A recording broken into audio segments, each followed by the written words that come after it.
السلام علیکم ورحمۃ اللہ وبرکاتہ۔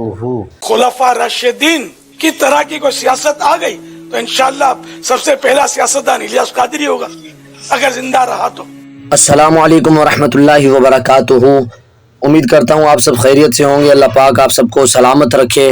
حضرات محترم، آج میں آپ کے سامنے اس موضوع پر گفتگو کرنے جا رہا ہوں۔ حضرات محترم، جیسا کہ آپ سب کو معلوم ہے کہ دعوت اسلامی جو کہ غیر سیاسی تحریک ہے، اور سوال یہ ہوتا ہے کہ کیا دعوت اسلامی بھی سیاست کے اندر آئے گی؟ تو حضرات محترم، آئیے میں آپ کو وہ کلپ سناتا ہوں شیخ طریقت امیر اہل سنت بانی دعوت اسلامی حضرت علامہ مولانا ابو بلال محمد الیاس اتار قادری رضوی دامت برکاتہم العالیہ کا، جس میں آپ نے بہت پہلے اس حوالے سے اپنا موقف بیان کر دیا تھا کہ وہ کیسا وقت ہوگا، کون سا دور ہوگا جب دعوت اسلامی سیاست میں آئے گی۔ تو ناظرین محترم، سماعت فرمائیے۔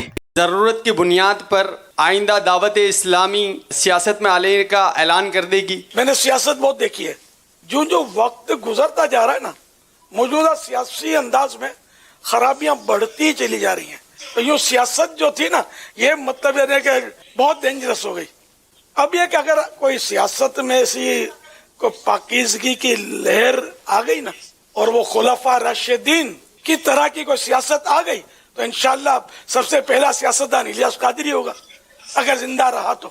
تو ناظرین محترم، جیسا کہ آپ نے سنا، بالکل صحیح سنا کہ شیخ طریقت امیر اہل سنت بانی دعوت اسلامی حضرت علامہ مولانا ابو بلال محمد الیاس اتار قادری صاحب نے کیا فرمایا۔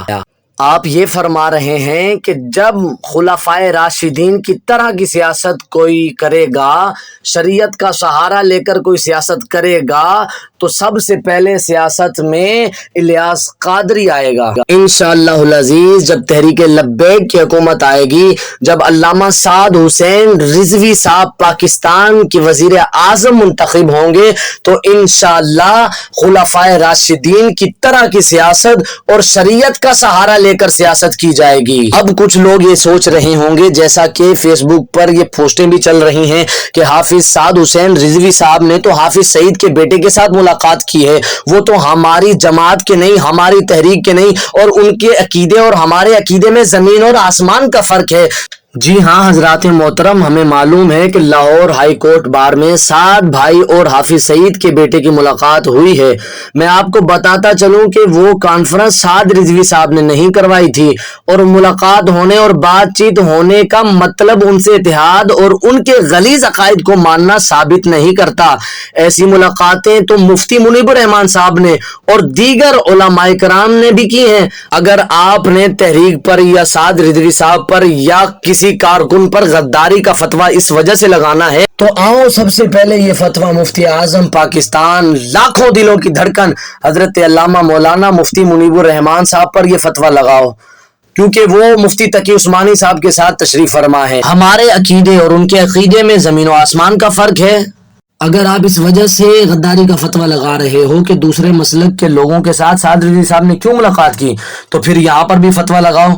ثاقب رضا مصطفی صاحب، جید علماء کرام کے اندر جن کا نام آتا ہے، حضرت علامہ مولانا ثاقب رضا مصطفی صاحب، جنہوں نے دین کا کام کیا اور الحمدللہ ابھی تک دین اور اسلام کا کام کر رہے ہیں، تو یہاں بھی لگاؤ فتویٰ، کیونکہ طارق جمیل صاحب اور مصطفی صاحب کے عقائد کے اندر زمین و آسمان کا فرق ہے۔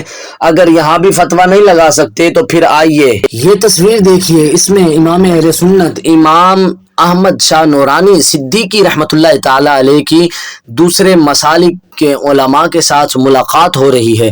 یہاں پر بھی فتویٰ لگاؤ۔ اگر یہاں بھی فتویٰ نہیں لگا سکتے تو پھر اس تصویر کو دیکھیے، جرنیل اہل سنت حضرت علامہ مولانا ثروت اعجاز قادری صاحب کی دوسرے مسالک کے علماء کے ساتھ ملاقات ہو رہی ہے۔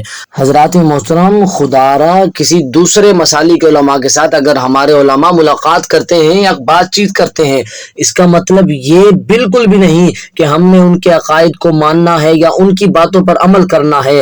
حضرات محترم، ہمارا عقیدہ وہی ہے جو امام اہل سنت امام احمد رضا خان فاضل